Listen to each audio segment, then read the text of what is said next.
Boa noite, pessoal.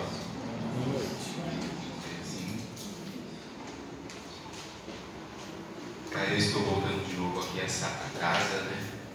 Sempre tentar trazer um pouquinho do que a doutrina espírita traz para a gente, aliada um pouquinho ao campo da psicologia. E hoje eu vou falar sobre sofrer na alma e sentir no corpo. E como a importância de nós compreendermos as nossas emoções. De que maneira será que a gente está lidando com as nossas emoções? Nossas emoções, elas são expressas em nossos corpos antes mesmo que a gente pode tomar consciência. Ou seja, quando a gente se dá conta, nosso corpo está sentindo algo que está ali, nos incomodando, nos inquietando, trazendo à tona algumas coisas que a gente nem tem ideia do que seja. E a gente sabe muito bem que hoje, mais do que nunca, nesse mundo cheio de coisas para tudo quanto é lado, cheio de impossibilidades, cheio de escolhas, a gente está vivendo uma doideira social que faz com que a gente não consiga, às vezes, parar e nos observar, olhar para a gente, nos perceber nas nossas inquietações. Às vezes, o barulho exterior ele é grande, mas o barulho interior, ele às vezes é muito maior que o exterior. Então a gente não consegue silenciar, a gente não consegue se aquietar para nos percebermos às vezes doentes, diante de tanta coisa que está acontecendo, tanta coisa que a gente vai saindo. Então eu começo fazendo essa pergunta: como você lida com as suas emoções? Acho que o microfone está meio... parece que está falando, não está falando o microfone, não? Não, tem a impressão que está. Mas como você lida com as suas emoções, hein? Com esse silêncio, o que será que quer dizer esse silêncio aqui para mim? Como será que a gente lida com as nossas emoções? Depende muito do estado de espírito nosso. Às vezes tem horas que uma coisinha simples você faz uma tempestade. Quando você está bem, você releva. Isso deixa, né? Então as nossas emoções, elas estão lá, né? Como será que você lida com a sua tristeza? Como você lida com a sua alegria? Como você lida com as suas raivas, com as suas iras? De que maneira será que a gente está lidando com isso? Então, será que você está usando a sua inteligência emocional? Todos nós possuímos nossa inteligência emocional. E hoje, mais do que nunca na atualidade, ela é extremamente válida. Por quê? Porque a nossa inteligência emocional é uma característica que vai sendo construída diante desse mundo, eu falei, de adversidades que a gente vai encontrando. Então, como você usa a sua inteligência emocional? Mas o que é inteligência emocional? O que será que é a inteligência emocional? Antigamente a gente era medido pelo nosso QI, né? Coeficiente de inteligência. As coisas foram mudando. O Goleman, Daniel Goleman, que foi ele que trouxe esse conceito de inteligência emocional,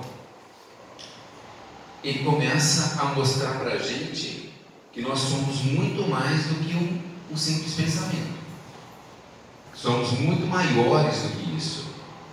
E de que isso, e se você não souber lidar com tudo isso, a gente está fadado a ter insucessos.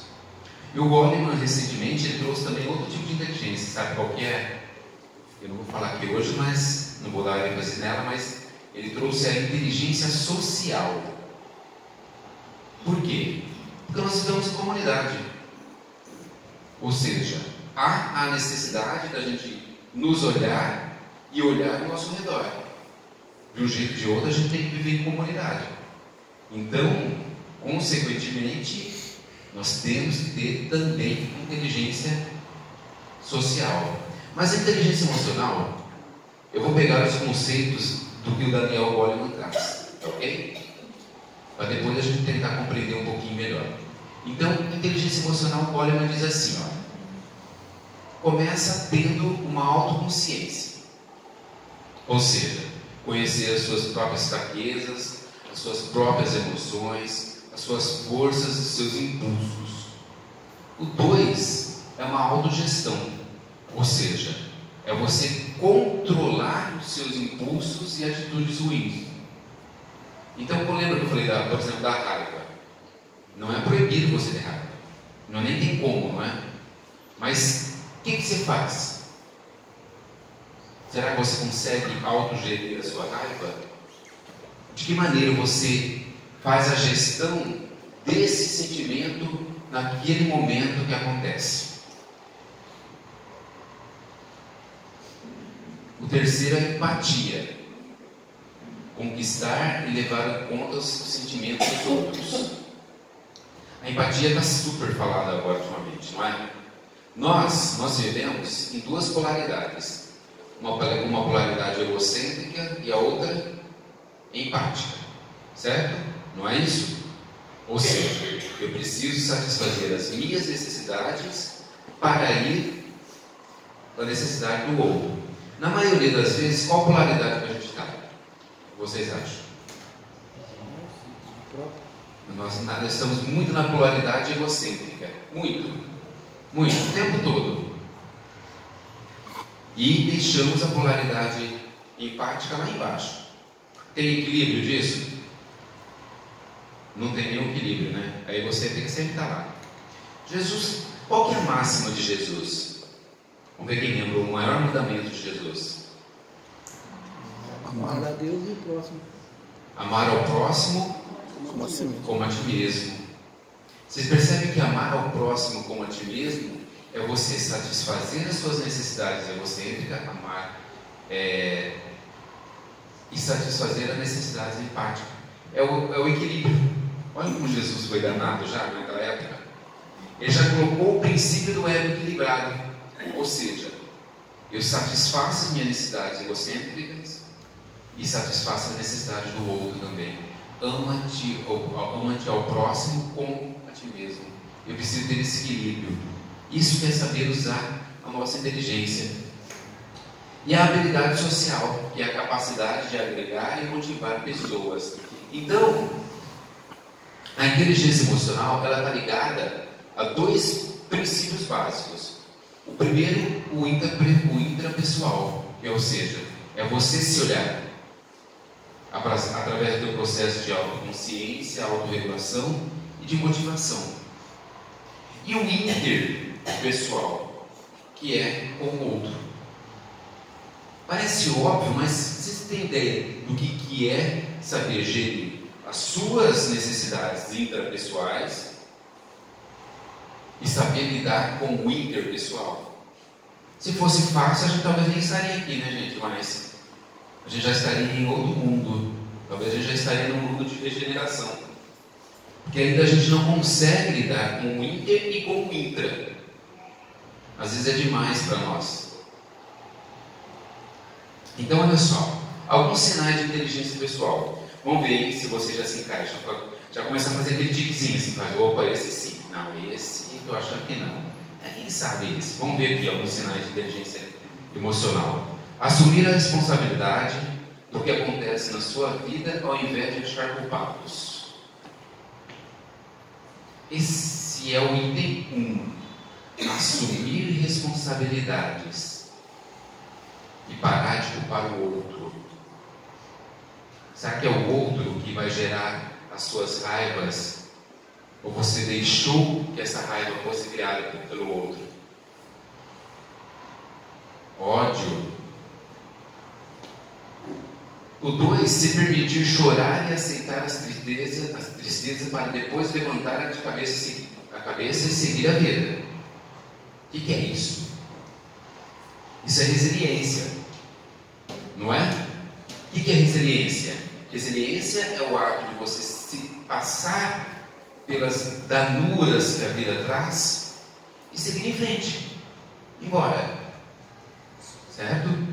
O 3, conhecer os seus talentos e habilidades para explorar todo o seu potencial. Você consegue se olhar e perceber todos os seus talentos? Você consegue se ver naquilo que Deus traz de melhor para você? Todos os seus talentos. 4, usar a raiva do que acontece com você como energia para se superar mais ainda. Reconhecer os seus medos e usar o poder dessa emoção para a ação. Ou seja, você percebe que tudo é o quê? Ninguém está falando para você não ter medo, não ter raiva, porque isso é inerente, isso acontece, isso é nosso.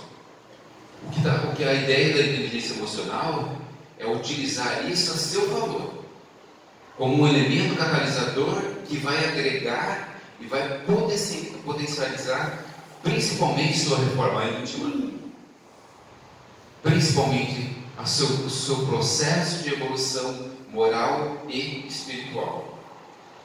O 6, perdoar-se e aprender com seus erros para se libertar da repetição dos mesmos. Ou seja, perdoar significa você olhar e perceber que você é um ser falível. Novamente, se nós não fôssemos seres falíveis, nós não estaríamos nesse mundo de provas e expiações. Então, para que existiriam as provas e expiações se você não é um ser falível?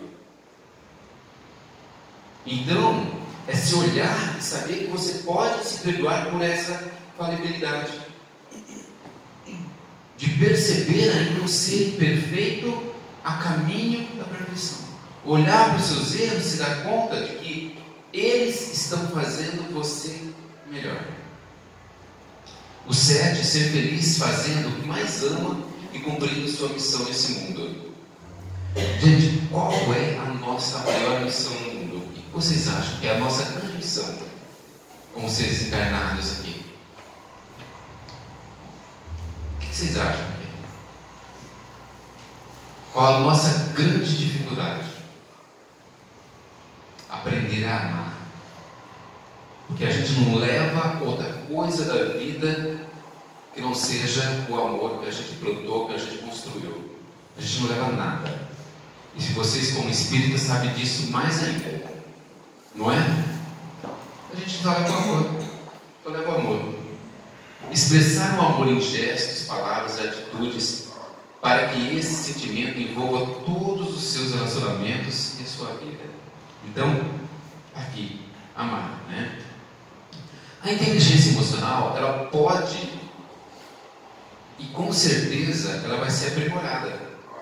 Essa história de que Paulo nasce torto, morre torto, não existe, tá, gente? Para nós, não.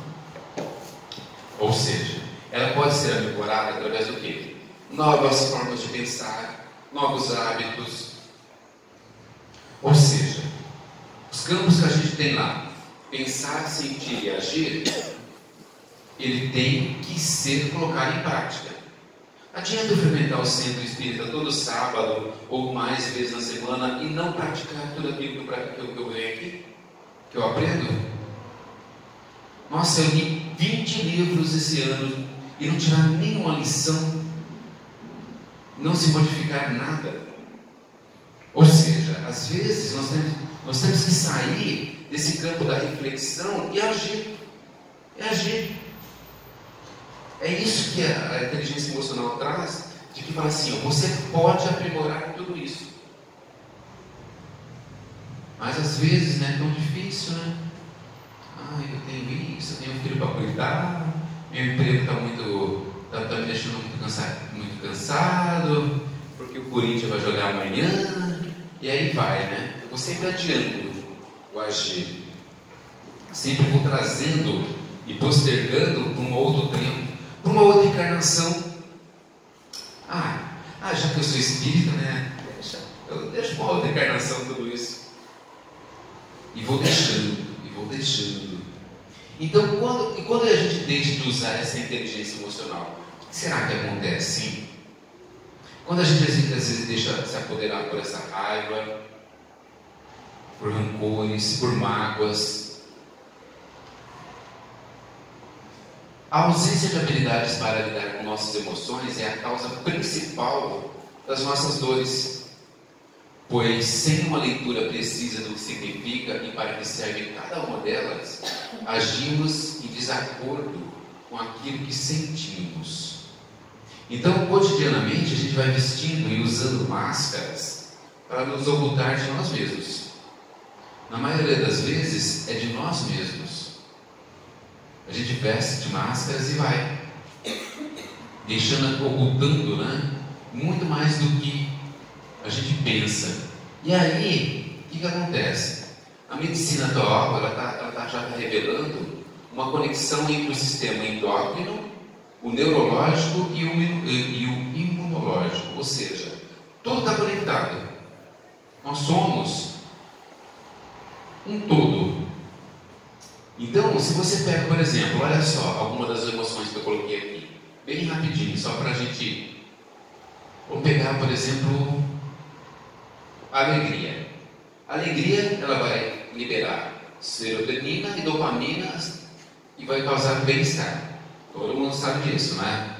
Ou seja, aí você pega a raiva já libera outros hormônios, que é a noradrenalina e o cortisol. Aumenta a frequência cardíaca e respiratória.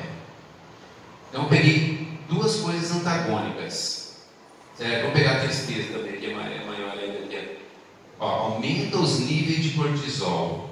A respiração e o intestino ficam mais lentos e a maior produção de lágrimas. Vocês percebem que como tudo isso que eu falei está conectado? Ou seja, o nosso corpo, ele vai sentindo. O Adler, ele fala assim, tão importante quanto conhecer a doença que o homem tem, é conhecer o homem que tem a doença. Será que você se conhece ao ponto de perceber o que essas doenças realmente são produzidas por você? De que maneira elas são produzidas? Então, olha só, vamos tentar entender essa frase. Vou repetir. Tão importante quanto conhecer a doença que o homem tem, é conhecer o homem que tem a doença. Aí, a gente recorre à pergunta 919 do Livro dos Espíritos. Conheça-te a ti mesmo. Não é? Por quê? Basta só conhecer o outro? Não, a gente tem que se conhecer. Nós somos mente, corpo e espírito. E você sabe o que é homeostase? Alguém sabe, do ponto de vista biológico? A homeostase é aquilo, por exemplo, se você tem necessidade de comida, o que vai aparecer no teu corpo para você equilibrar? A fome, não é? Assim, se você tem necessidade de líquido no seu corpo, o que o teu corpo vai apontar? A sede, certo? Então, o nosso corpo, ele é muito bom. Por quê? Ele vai criar mecanismos para que reequilibre, para que você se perceba nas suas necessidades. Então, quando me responda uma coisa, se a tua mente estiver boa, será que o corpo e o espírito também não vão estar em equilíbrio ali? Há uma grande probabilidade, não é? E se o corpo não estiver bem, como será que fica a mente? Como será que fica teu espírito? E o contrário, se a tua mente não estiver, como será que fica o corpo? Se a gente pega, por exemplo, as dores físicas, elas são super fáceis de identificar. E as dores emocionais? Se a gente pega assim, um grande mal da nossa atualidade, é a depressão, não é? Ansiedade também. São males da atualidade. Depressão sempre teve, mas parece com mais acentuado. Nós somos o quarto país do mundo mais ansioso. Nós somos o segundo país que mais consome fugiu agora o nome do remédio, não é Ritalina, é o Rivotril. Rivotril. Nós somos o segundo país que mais consome Rivotril no mundo. Vocês têm ideia do que é isso, gente? E não somos o mais populoso.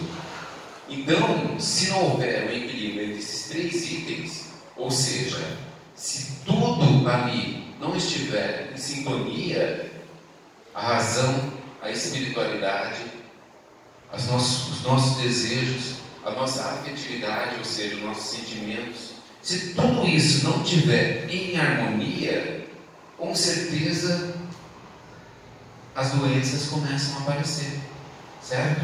Por quê? Porque nós somos uma rede que a gente chama de psicossomática, que é mente e corpo. Com certeza você já deve ter ouvido falar de doenças psicossomáticas, já, né? A gente vai aprofundar isso daqui a pouquinho. Ou seja, essa rede psicossomática, ela diz assim: somos seres completos. Somos seres... Opa,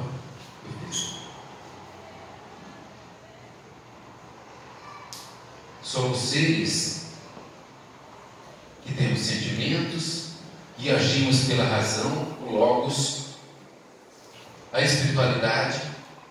Somos seres desejosos.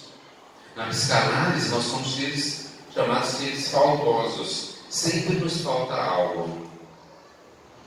E a gente vem sempre procurando essa falta, sempre buscando e tentando encontrar algo que complete essa falta. Somos seres da falta, então, mas ao mesmo tempo somos seres completos.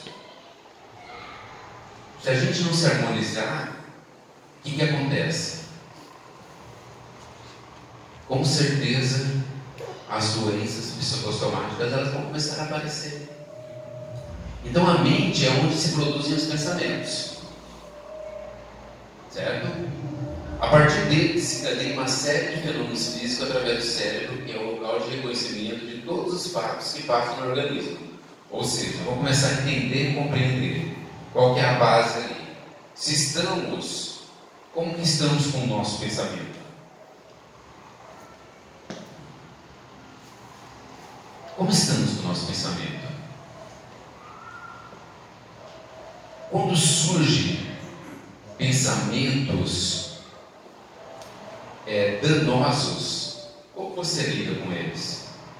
Nós estamos, por exemplo, no mês de Setembro Amarelo, não é? Um mês que há um trabalho sistemático relacionado ao suicídio.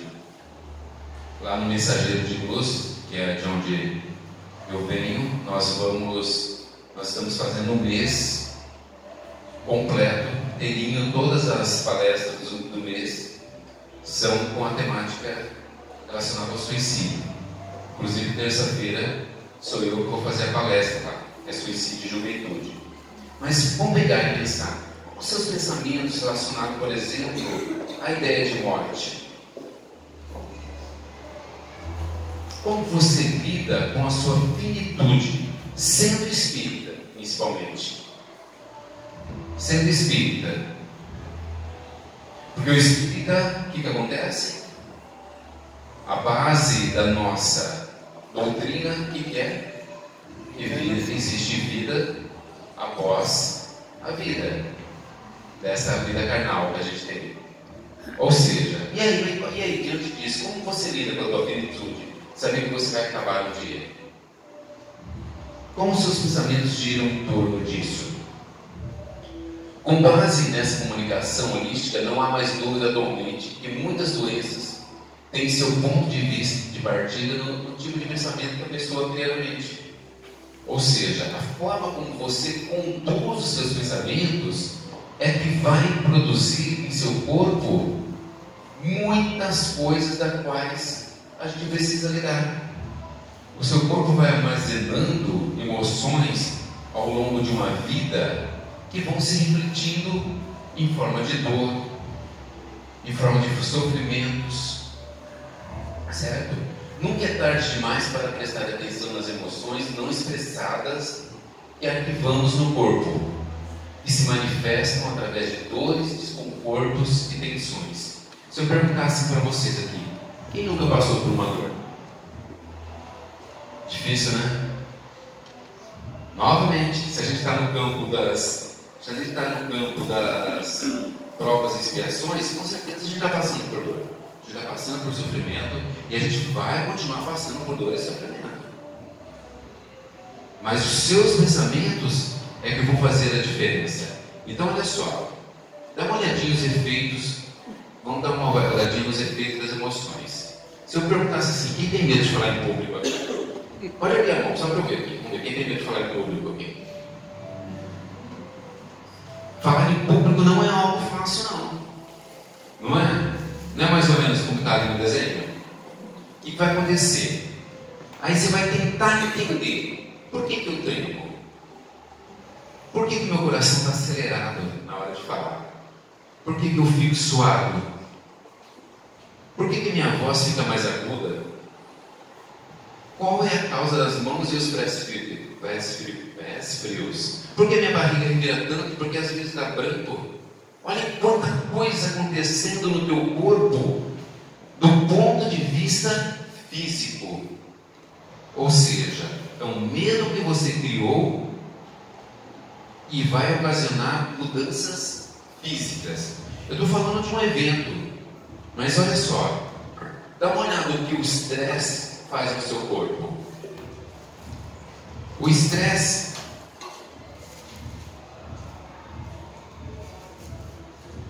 lembra das 4 dimensões que eu mostrei para vocês anteriormente? Dá uma olhada, olha o que ele faz no teu corpo. Ele vai mexer do ponto de vista físico, certo? Lá no corpo, com dores de cabeça, infecções, músculos. Ele vai mexer na mente, preocupação, raciocínio confuso, má avaliação, e aí vai, negatividade. Ele vai mexer no seu comportamento. E ele mexe sobretudo nas suas emoções. Coisinha básica, né, gente? O estresse básico, né? Só te detona, né? Certo? Então, agora dá uma olhadinha nisso daqui. Eu já trouxe isso aqui numa palestra anterior para vocês. Não sei se quem estava aqui talvez vai lembrar, mas dá uma olhada. Isso aqui é uma pesquisa finlandesa que falou assim: olha, como as emoções elas aparecem em seu corpo. Não foi colocado lá, eles não foram colocados numa ressonância, nada disso.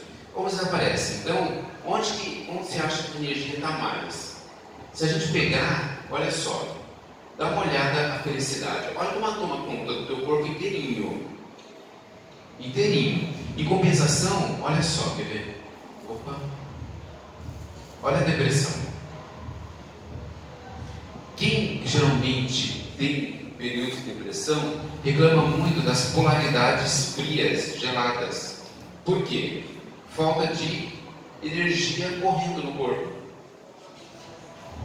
Falta de energia correndo no corpo. Se você pega, por exemplo, uma pessoa, dá uma olhada na vergonha. Uma pessoa que está num ato de vergonha, realmente fala assim: nossa, chegou a ficar vermelho. Vermelho não, onde que a pessoa identifica? Dá uma olhada onde está lá. Não está no rosto? Nas bochechas? Então, olha só. O que vocês acham que é isso daqui? É o cérebro, né? Uma tomografia de um cérebro, de um cérebro. Mas o que vocês acham que é aqui em cima e aqui embaixo? Em cima é um cérebro normal, com a sinapse, tudo correndo, tudo normalmente. Embaixo é o cérebro de uma pessoa depressiva. Vocês entendem o que é? Só que assim, se a gente olhar do ponto de vista físico, você consegue identificar a depressão do ponto de vista físico? Você vai olhar, a pessoa está com a cabeça baixa, tudo isso, mas do ponto de vista físico, o que acontece? Geralmente, na maioria das vezes, não está normal. Mas olha o que está acontecendo por dentro. Olha o corpo. A bioeletrografia. O que é a bioeletrografia? Bioeletrografia está ligada muito à fotografia Kircher, certo? Que é aquela que mede um pouquinho da tua aura. Dá uma olhada, olha só. na primeira sessão, uma pessoa com depressão, dá uma olhada como que é a hora dela. Na segunda, na terceira, na oitava sessão, já começa a melhorar. Por quê? Ela começa a lidar com os conflitos emocionais dela. Na 15ª sessão, ela guarda um conflito, um segredo, desculpa. Sabe que o pai tem um filho fora do casamento. Ela tem um conflito lidando na sessão. Aí o que ela faz? Ela consegue dizer ao pai sobre a existência do irmão e como se sentia em relação dele. Ou seja, ela já começa a colocar para fora determinados sentimentos. Dá uma olhada como começa a ficar na 22ª sessão. Depois que ela começa a trabalhar as emoções dela. Essa é uma fotografia de um dedo de uma pessoa saudável e a outra de uma pessoa depressiva. Geralmente ficam esses buracos na aura. Esse daqui, o que vocês acham que é esse aqui? Não é o sol, tá, gente? Com seus raios ali. Isso aqui é uma pessoa no estado de ira durante uma briga. Foi. Dá uma olhada. Essa é a outra pessoa que está brigando com ela. Dá uma olhada no que a gente emite sem a gente se dar conta, sem a gente perceber o que a gente está irradiando para o outro. Ó, o terceiro envolvido. E esse aqui é o dedo de uma pessoa no estado normal. Olha a diferença que tem. Então, olha como a gente está irradiando coisas que sem a gente se dar conta. Sabe aquele famoso assim, nossa, mas aquela pessoa, cheguei perto dela, né? O espírito tem muito isso, né? Certo? Nossa, aqui as energias e tal. Percebe como a gente capta? Se a pessoa está lançando isso ali naquele momento, olha como a gente traz para a gente. E aí, consequentemente, a gente vai somatizando. A gente vai, o que é somatizando? O Freud, ele fala assim, ó. A energia psíquica represada é descarregada por vias fisiológicas. Ou seja, o que o Freud está dizendo para nós? Se você não lidar com suas emoções, o corpo, ele dá um jeito de lidar. Se você não sabe lidar com aquilo que está te incomodando, uma hora o teu corpo vai saber lidar. E é aí onde você começa a somatizar e aparecer os sintomas na sua vida. Então, para que serve o sintoma? O sintoma é para alertar que alguma coisa não está bem. Portanto, a gente não pode desconsiderar. A gente às vezes deixa para depois, né? E o que acontece? Vamos dar um exemplo assim, olha só. Uma forte dor no peito. Qual que é a tendência? O que você tem que fazer, geralmente? Procurar quem? Cardiologista, não é isso? Aí você vai, faz exames, o cardiologista não consegue apontar nada. Infelizmente, ultimamente a gente tem vendo esse diagnóstico do tipo isso é emocional, não é? E parece que está resolvido. Parece que está resolvido. Isso é emocional. Pronto. Já dei meu diagnóstico e com coisas assim que não é algo ruim. Isso é emocional. Vou te passar aqui uma receitinha, mas está tudo certo. Gente, não está tudo certo. Como assim está certo? Se é emocional, às vezes essa dor ela pode ser muito maior que uma dor física.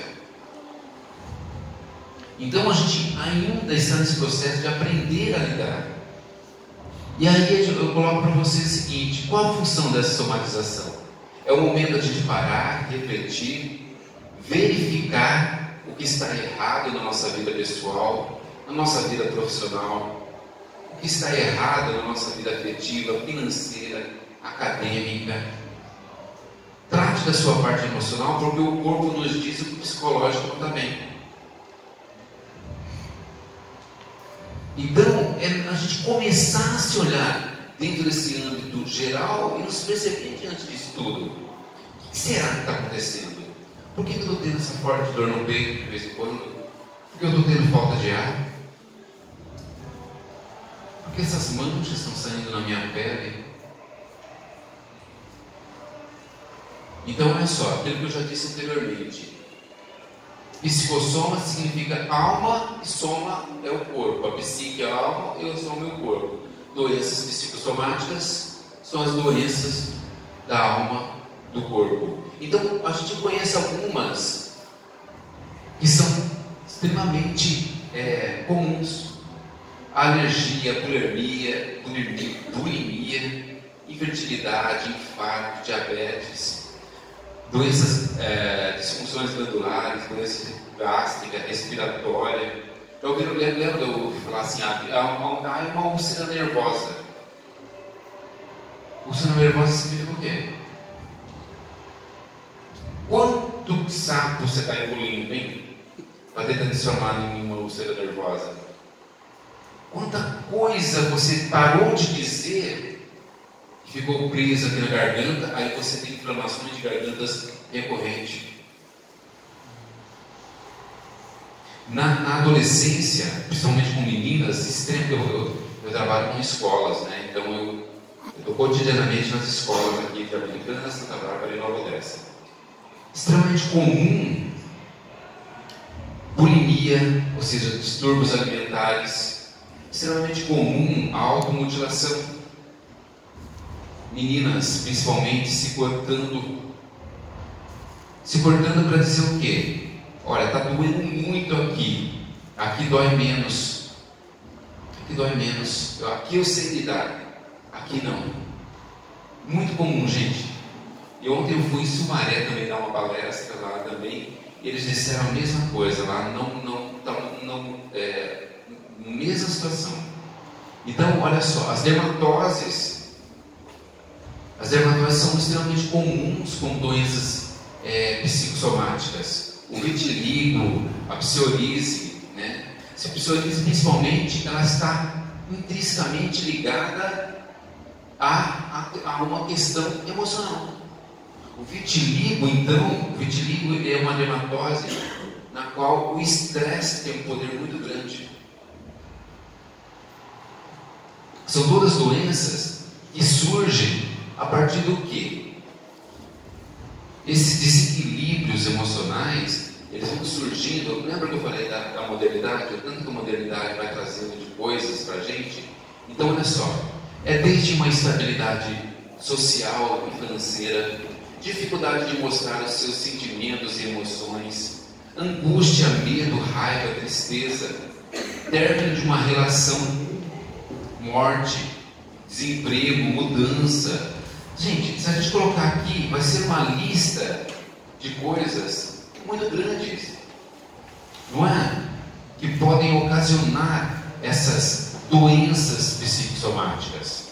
E assim como o corpo a mente afeta o corpo, o contrário também. Lembra que eu falei do equilíbrio? Ou seja, se a mente não estiver boa, vai atingir o corpo, certo? Mas se o corpo não estiver bem também, o que vai acontecer? Vai atingir a mente. Ou seja, é uma via de mão dupla ali. Só que tudo isso que a gente vai falando, vai construindo aqui, a gente precisa ter uma certeza do diagnóstico. Ou seja, descartar qualquer tipo de causa orgânica.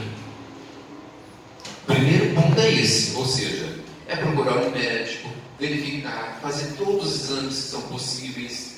Descartou, de que maneira que eu vou lidar? Então, se o meu médico fala que é emocional, e aí? Como que eu vou lidar com isso? De que maneira que eu vou lidar com isso? Já que é emocional, eu preciso lidar com isso.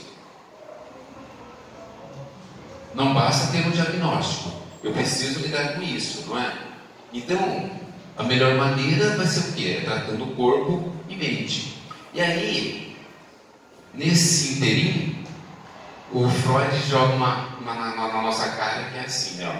Ele pergunta assim: qual a responsabilidade na desordem da qual você se queixa?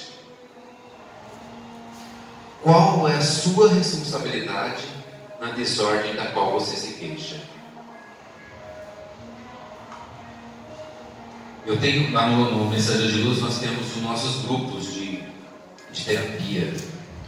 Nós estamos com 4 grupos de terapia agora lá, formados.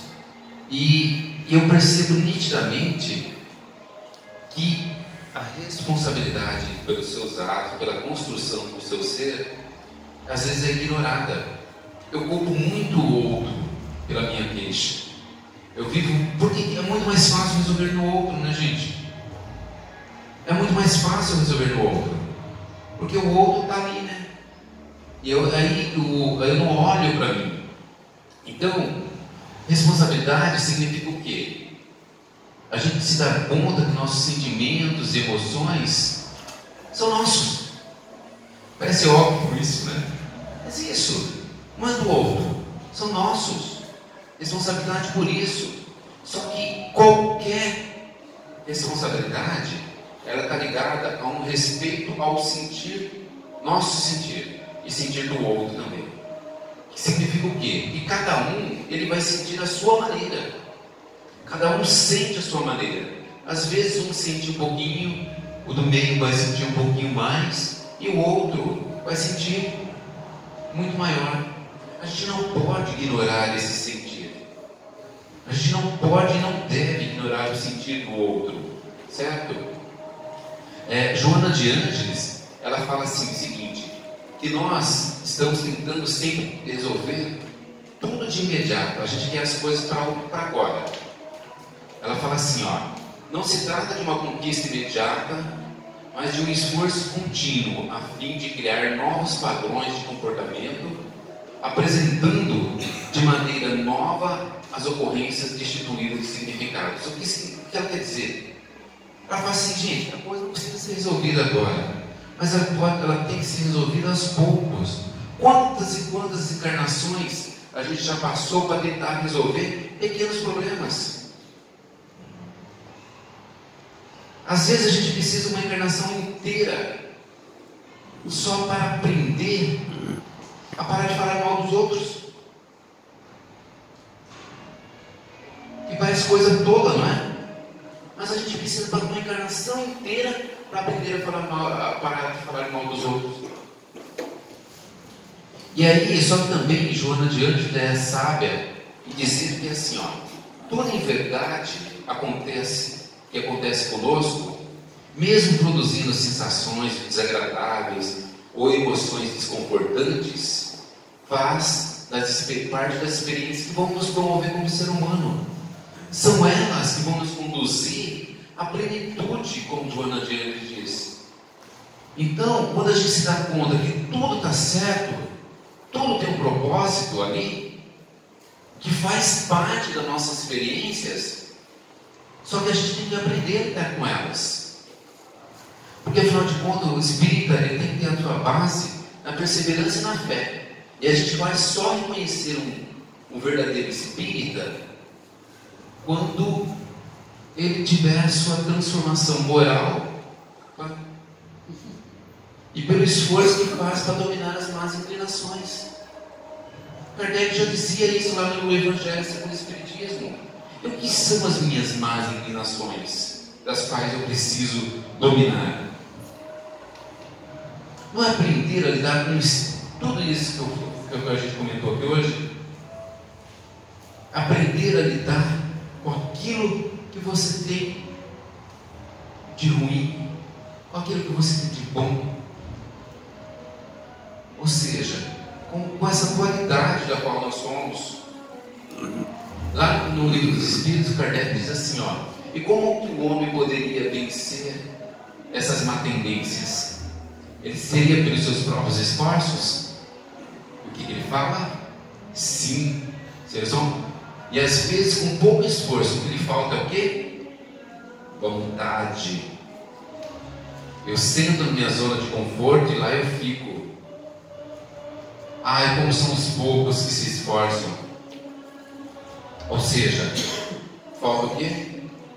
Vontade para nós. Só que aí, eu vou dizer para vocês o seguinte.